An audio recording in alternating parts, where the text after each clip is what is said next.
अस्सलाम वालेकुम dear students. मेरा नाम मोहम्मद उस्मान वारिस एसआई है। मैं पीटीएस फर्रुखाबाद में बतौर लॉ इंस्ट्रक्टर तैनात हूँ। आज हम कानून शहादत के आर्टिकल नंबर 3 के बारे में बात करेंगे। जो कानून शहादत का आर्टिकल नंबर 3 है, उसके अंदर गवाहों की अहलियत के बारे में बताया गया है कि जो गवाहान अदालत में किसी भी मुकदमे के अंदर गवाही देते हैं वो किन किन सूरतों में गवाही दे सकते हैं, उनकी अहलियत क्या है, और अगर वो गवाही नहीं दे सकते तो वो कौन कौन सी सूरतें हैं, और अगर हदूद के मुकदमात में किसी भी गवाह की अहलियत को देखते हैं तो उसको हम किस क्राइटेरिया के तहत, किस पैमाने के तहत जांचते हैं। अगर किसी भी गवाह की शहादत हम हदूद के मुकदमात में रिकॉर्ड करवाते हैं तो उस गवाह का सबसे पहले तज़कियतुश शहूद के ऊपर पूरा उतरना जरूरी होता है। तो सबसे पहले तो हमें यह पता होना चाहिए कि तज़कियतुश शहूद क्या चीज है।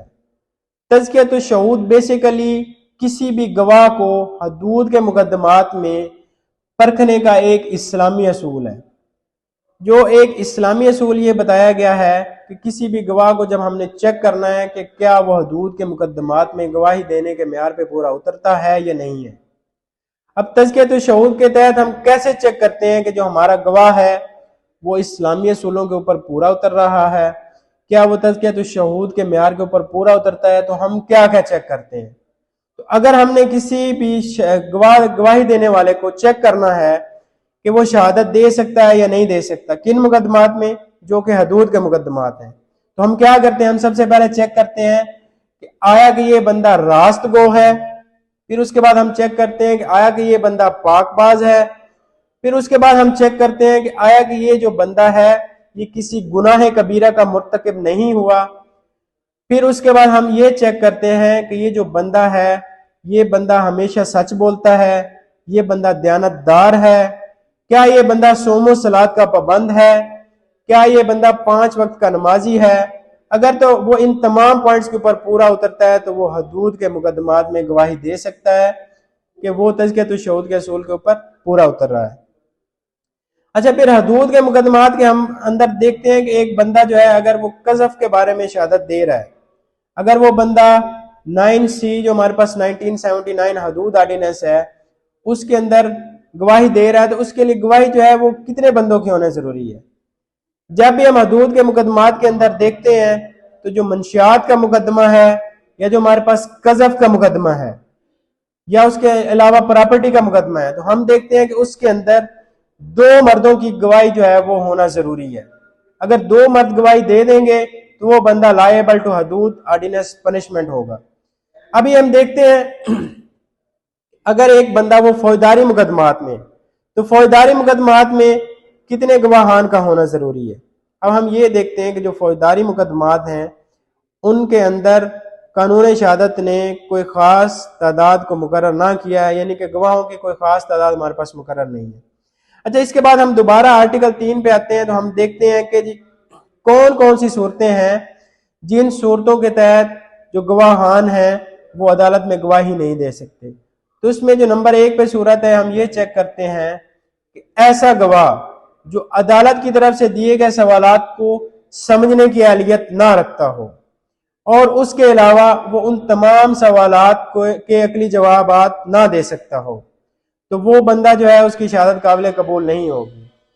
दूसरे नंबर पे हम देखते हैं कि ऐसा बंदा जो झूठ बोलता हो, जो किसी ऐसे जुर्म का मुर्तकिब हुआ हो जिस जुर्म की वजह से उसकी सदाकत जो है वो बेएतबार हो जाए, तो तब भी वो शख्स जो है वो गवाही देने के काबिल नहीं होगा।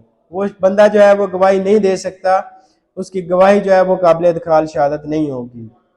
इसमें हम तीसरा पॉइंट ये देखते हैं कि अगर कोई ऐसा शख्स जो मजनू है या कोई ऐसा शख्स जो कि ज़ईफुल उमर है या कि कोई ऐसा शख्स जो कि अदालत के बायस अदालत के सवालों को ना समझ सकता हो, तो ऐसे बंदे की गवाही भी काबिल कबूल नहीं होगी।